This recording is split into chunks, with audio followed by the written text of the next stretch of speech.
Are you tired of waiting for your manifestations to come true? Well, I have great news for you. There's a new tool that can help you manifest 100 times faster. It's called the 20-word script, and it's already changing lives. This script alters your DNA, allowing you to tap into the power of the universe and manifest your desires with ease. Check out the link in the description below to learn more and get your hands on this life-changing tool today.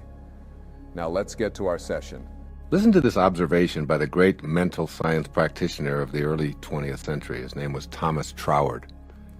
Quote, "The law of flotation was not discovered by contemplating the sinking of things, but by contemplating the floating of things which floated naturally, and then intelligently asking why they did so." Unquote. In the early days of shipbuilding, ships were made of wood, and the reasoning was that wood floats in water and iron sinks. Yet today, ships all over the world are built of iron. As people began studying the law of flotation, it was discovered that anything could float if it's lighter than the mass of liquid it displaces. So today, we're able to make iron float by the very same law that made it sink. Keep this example in mind as you listen and apply the contents of this chapter on connecting to all that you're intended to become. The key word here is contemplating, or what you're placing your thoughts on as you begin utilizing the enormous potential and the power of intention. You must be able to connect to intention, and you can't access and work with intention if you're contemplating the impossibility of being able to intend and manifest. You can't discover the law of co-creation if you're contemplating what's missing. You can't discover the power of awakening if you're contemplating things that are still asleep. The secret to manifesting anything that you desire is your willingness and your ability to realign yourself so that your inner world is in harmony with the power of intention. Every single modern advance that you see and take for granted was created, and creating is what we're doing here in this chapter, by someone contemplating what they intend to manifest. The way to establish a relationship with spirit and access the power of this creating principle is to continuously contemplate yourself as being surrounded by the conditions you wish to produce. Dwell on the idea of a supreme, infinite power producing the results that you desire. This power is the creative power of the universe. It's responsible for everything coming into focus. By trusting it to provide the form and the conditions for its manifestation, you establish a relationship to intention that allows you to be connected for as long as you practice this kind of personal intent. Entering into the spirit of intention. Whatever you intend to create in your life involves generating the same life-giving quality that brings everything into existence. The spirit of anything, the quality that allows it to come into the world of form, is true as a general principle, so why not activate it within yourself? The power of intention simply awaits your ability to make the connection. How do you enter into the spirit of intention, which is all about feelings expressing life? You can nurture it by your continual ongoing expectation of the infallible spiritual law of increase being a part of your life. We saw it through our imaginary capacity to see higher vibrations, and we heard it in the voice given to it by spiritual masters throughout the ages. It's everywhere. It wants to express life. It's pure love in action. It's confident. And guess what? You are it. But you've forgotten that. You need to simply trust your ability to cheerfully rely upon spirit to express itself through and for you. Your task is to contemplate the energies of life, love, beauty, and kindness. Every action that's in harmony with this originating principle of intention gives expression to your own personal power of intention. Applying the 7 phases for connecting to intention. Having been in the business of human development for most of my life, the question I most frequently hear is, how do I go about getting what I want? At this juncture of my life, as I sit here recording this, my response is, if you become what you think about, and what you think about is getting what you want, then you'll stay in a state of wanting. So the answer to how to get what you want is to reframe the question. How do I go about getting what I intend to create or co-create? My answer to that question is in the remainder of this chapter, but my short answer is this. You get what you intend to create by being in harmony with the power of intention, which is responsible for all of creation. Underline that in your mind. I'll say it again. You get what you intend to create by being in harmony with the power of intention, which is responsible for all of creation. So, begin to remove that ego burden from your shoulders and reconnect to intention. When you lay your ego aside and return to that from which you originally emanated, you'll begin to immediately see the power of intention working with, for, and through you in a multitude of ways. Here are those 7 faces revisited to help you to begin to make them a part of your life. First, be creative. Being creative means trusting your own purpose and having an attitude of unbending intent in your daily thoughts and activities. Staying creative means giving form to your personal intentions. A way to start giving them form is to literally put them in writing. For instance, in my writing space here on Maui, I've written out my intentions, and here are a few of them that stare at me each day as I write. My intention is for all of my activities to be directed by Spirit. My intention is to love and radiate my love to my writing and any who might hear these words. My intention is to trust in what comes through me and to be a vehicle of Spirit, judging none of it. My intention is to recognize the Spirit as my source and to detach from my ego. My intention is to do all that I can to elevate the collective consciousness to be more closely in rapport with the spirit of the originating supreme power of intention. To express your creativity and put your own intentions into the world of the manifest, I recommend that you practice something called japa, a technique first offered by the ancient Vedas. Japa meditation is the repetition of the sound of the names of God while simultaneously focusing on what you intend to manifest. Repeating the sound within the name of God while asking for what you want generates creative energy to manifest your desires. And your desires are the movement of the universal mind within you. Now you may be skeptical about the feasibility of such an undertaking. Well, I ask you to open yourself up to this idea of japa as an expression of your creative link to intention. I won't describe the method in depth here because I've written an entire book about it with an accompanying CD by Hay House called Getting in the Gap, Making Conscious Contact with God Through Meditation, and I urge you to read that and practice it. For now, just know that I consider meditating and practicing japa essential in the quest to realign yourself with the power of intention. That power is creation, and you need to be in your own unique state of creativity to collaborate with the power of intention. Meditation and japa are surefire ways to do so. Secondly, be kind. A fundamental attribute of the supreme originating power is called kindness. All that's manifested is brought here to thrive. It takes a kindly power to want what it creates to thrive and multiply. Were this not the case, then all that's created would be destroyed by the same power that created it. In order to reconnect to intention, you must be on the same kindness wavelength as intention itself. Make an effort to live in cheerful kindness. It's a much higher energy than sadness or malevolence, and it makes the manifestation of your desires possible. It's through giving that we receive. It's through acts of kindness directed toward others that our immune systems are strengthened and even our serotonin levels increased. This idea of extending kindness is particularly relevant in how you deal with people who are helpless, elderly, mentally challenged, poor, disabled, and so on. These people are all part of God's perfection. They too have a divine purpose, and since all of us are connected to each other through spirit, their purpose and intent is also connected to you. Extend thoughts of kindness everywhere. Practice kindness towards earth by picking up a piece of litter that's on your path, or saying a silent prayer of gratitude for the existence of rain, the color of flowers, or even the paper that you hold in your hand that was donated by a tree. The universe responds in kind to what you elect to radiate outward. If you say with kindness in your voice and in your heart, "How may I serve you?" the universe's response will be, "How may I serve you as well?" It's called attractor energy. It's this spirit of cooperation with all of life that emerges from the essence of intention. And this spirit of kindness is one that you must learn to match if connecting back to intention is your desire. My daughter Summer has written from her experience about how small acts of kindness go a long way. Here's what she said in an essay she wrote. I was getting off the turnpike one rainy afternoon and I pulled up to the toll booth while fumbling through my purse. The woman smiled at me and said, "The car before you has paid your toll." I told her I was traveling alone and extended my money. She replied, Yes, the man instructed me to tell the next person who came to my booth to have a brighter day. That small act of kindness did give me a brighter day.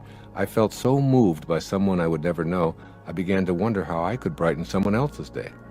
I called my best friend and told her about my paid toll. She said she'd never thought of doing that, but it was a great idea. She goes to the University of Kentucky and decided to pay for the person behind her every day on her way to school as she exits the toll road. I laughed at her sincerity. "You think I'm kidding," she said, "but like you said, it's only 50 cents. As we hung up, I wondered if the man who paid my toll even fathomed that his thoughtfulness would travel all the way to Kentucky. I had an opportunity to extend kindness at the supermarket one day when I had my cart filled to the top with food that my roommate and I would share over the next 2 weeks. The woman behind me had an antsy toddler and not nearly as much in her cart as I had. I said to her, "Why don't you go first? You don't have nearly as much as I do." The woman looked at me as if I just sprouted extra limbs or something. She replied, "Thank you so much. I haven't seen many people around here be thoughtful of another person. We've moved here from Virginia and are considering moving back because we're questioning whether this is the right place to raise our 3 children." Then she told me that she was about ready to give up and move back home, even though it would create a huge financial strain on her family. She said, "I'd promised myself if I didn't see a sign by the end of today, I was going to demand that we move back to Virginia. You are my sign." She thanked me, smiling as she left the store. I was flabbergasted, realizing that such a small gesture impacted a whole family. The clerk said as she was checking me out, "You know what, girl? You just made my day." I walked out smiling, wondering how many people my act of kindness would affect. The other day, I was getting a breakfast sandwich and coffee and thought my coworkers might like some donuts. The 4 guys I work with at the stables live in little apartments at the front of the barns. None of them have a car, but they share a bike. I explained to them that the donuts were for them. The look of gratitude on each of their faces was rewarding in an immeasurable way. I haven't really worked here all that long, and I think that those 12 small donuts helped to break the ice a little bit. My small act of kindness turned into something huge as the week went on. We started looking out for one another more carefully and working like a team. The third way to connect to intention is to be love. Ponder these words thoughtfully. God is love, and he that dwelleth in love dwelleth in me, and I in him. That is God talking, so to speak, keeping in mind the central theme of this chapter, and in fact, this entire program, that you must learn to be like the energy that allowed you to be here in the first place. Then being in a state of love is absolutely necessary for you to reconnect to intention. For the purposes of this chapter, I'd like you to think about love in the following 2 ways. First, love is cooperation rather than competition. What I'd like you to be able to experience right here in physical form on planet Earth is the essence of the spiritual plane. If this were possible, it would mean that your very life is a manifestation of love. Were this to be true for you, you'd see all of life living together in harmony and cooperating with each other. You'd sense that the power of intention that originates all life cooperates with all other life forms to ensure growth and survival. You'd note that we all share the same life force, and the same invisible intelligence that beats my heart and your heart beats the heart of everyone on this planet. And secondly, love is the force behind the will of God. I'm not suggesting the kind of love that we define as affection or sentiment, nor is this kind of love a feeling that seeks to please and press favors on others. Imagine a kind of love that is the power of intention, the very energy that is the cause behind all of creation. It's the spiritual vibration that carries divine intentions from formless to concrete expression. It creates new thought form, changes matter, vivifies all things, and holds the cosmos together beyond time and space. It's in every one of us. It is what God is. Our fourth way of reconnecting to intention. Be beauty. Emily Dickinson once wrote, "Beauty is not caused, it is." As you awaken to your divine nature, you'll begin to appreciate beauty in everything you see and touch and experience. You were brought into this world from that which perceived you as an expression of beauty. It couldn't have done so if it thought you to be otherwise. For if it has the power to create, it also possesses the power not to do so. The choice to do so is predicated on the supposition that you're an expression of loving beauty. This is true for everything and everyone that emanates from the power of intention. Here's a favorite story of mine that illustrates appreciating beauty where you once didn't. It was told by Guru Mai in her beautiful book, Kindle My Heart. Quote, There was a man who did not like his in-laws because he felt they took up more space in the house than they should. He went to a teacher who lived nearby, as he had heard a lot about him, and he said, "Please, please do something. I cannot bear my in-laws anymore. I love my wife, but my in-laws, never. They take up so much space in the house. Somehow I feel that they're always in my way." Well, the teacher asked him, "Do you have some chickens?" "Yes, I do," he said. "Then put all of your chickens inside the house." He did what the teacher said and then went back to him, and the teacher asked, "Is the problem solved?" He said, "No, it's worse." "Do you have any sheep?" he asked. "Yes." "Well, bring all the sheep inside." He did so, and he returned to the teacher. He said, "Is the problem now solved?" He said, "No, it's getting worse." He says, "Well, then do you have a dog?" He said, "Well, yes, I have. I have several." "Well," he said, "take all of those dogs back into the house." Finally, the man ran back to the teacher and said, "I came to you for help, but you're making my life worse than ever." The teacher said to him, "Now send all the chickens, the sheep, and the dogs back outside." The man went home and emptied the house of all the animals. There was so much space, he went back to the teacher. "Thank you," he said. "Thank you. You've solved all my problems." Number 5, as a way to connect to intention. Be ever expansive. The next time you see a garden full of flowers, observe the flowers that are alive and compare them to the flowers that you believe are dead. What's the difference? The dried up, dead flowers are no longer growing, while the alive flowers are indeed still growing. The all-emerging universal force that intended you into beingness and commences all of life is always growing and perpetually expanding. As with all 7 of these faces of intention, by reason of its universality, it must have a common nature with yours. By being in a state of ever-expanding and growing intellectually, emotionally, and spiritually, you're identifying with the universal mind. 6th, be abundant. Intention is endlessly abundant. There's no scarcity in the universal invisible world of spirit. As you contemplate connecting to intention, know in your heart that any attitude that you have that reflects a scarcity consciousness will hold you back. A reminder here is in order. You must match intention's attributes with your own in order to capitalize on those powers in your own life. When you shift to an abundance mindset, you repeat to yourself over and over and over again that you're unlimited because you emanated from the inexhaustible supply of intention. As this picture solidifies, you begin to act on this attitude of unbending intent. There's no other possibility. We become what we think about, and as Emerson reminded us, quote, "The ancestor to every action is a thought," unquote. As these thoughts of plenitude and excessive sufficiency become your way of thinking, the all-creating force to which you're always connected will begin to work with you in harmony with your thoughts, just as it worked with you in harmony with your thoughts of scarcity. If you think you can't manifest abundance into your life, you'll see intention agreeing with you and assisting you in the fulfillment of meager expectations. I personally seem to have arrived into this world fully connected to the abundance attributes of the spiritual world from which I emanated. As a child growing up in foster homes with poverty consciousness all around me, I was the richest kid in the orphanage, so to speak. I always thought I could have more money jingling in my pockets. I pictured it there, and I consequently acted on that picture. I'd collect soda pop bottles, shovel snow, bag groceries, cut lawns, carry out people's ashes from their coal furnaces, clean up yards, paint fences, babysit, deliver newspapers, and on and on and on. And always the universal force of abundance worked with me in providing opportunities. A snowstorm was a giant blessing for me. So too were discarded bottles by the side of the road and little old ladies who needed help carrying their groceries to their automobiles. Today, over a half a century later, I still have that abundance mentality. In a sense, I'm still collecting pop bottles, shoveling snow, and carrying out groceries for little old ladies. My vision hasn't changed, although the playing field is enlarged. It's all about having an inner picture of abundance, thinking in unlimited ways, and being open to the guidance that intention provides when you're in a state of rapport with it. And then being in a state of ecstatic gratitude and awe for how this whole thing works.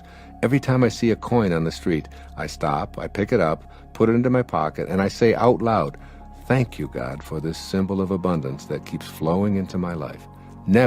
Never once have I ever said, "Why only a penny, God? You know I need a lot more than that." On this day, today, on a writing day, I arise at 4 a.m. with a knowing that my writing will complete what I've already envisioned in the contemplations of my imagination. The writing flows, and letters arrive from intention's manifest abundance, urging me to read a particular book or talk to a unique individual, and I know that it's all working in perfect, abundant unity. The phone rings, and just what I need to hear is resonating in my ear.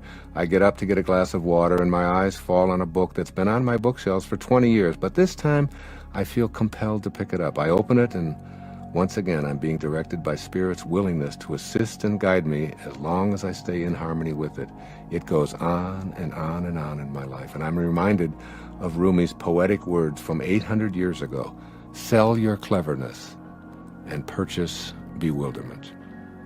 And finally, the seventh way of reconnecting to intention. It's called being receptive. The universal mind is ready to respond to anyone who recognizes their true relationship to it. It will reproduce whatever conception of itself that you impress upon it. In other words, it's receptive to all who remain in harmony with it and stay in a relationship of reverence for it. The issue becomes a question of your receptivity to the power of intention. Stay connected and know you'll receive all that this power is capable of offering.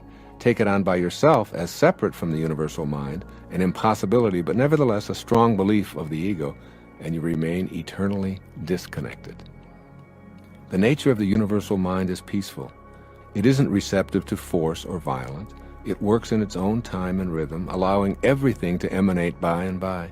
It's in no hurry because it's outside of time. It's always in the eternal now. Try getting down on your hands and knees and hurrying along a tiny tomato plant sprout. Universal Spirit is at work peacefully, and your attempts to rush it or tug new life into full creative flower will destroy the entire process.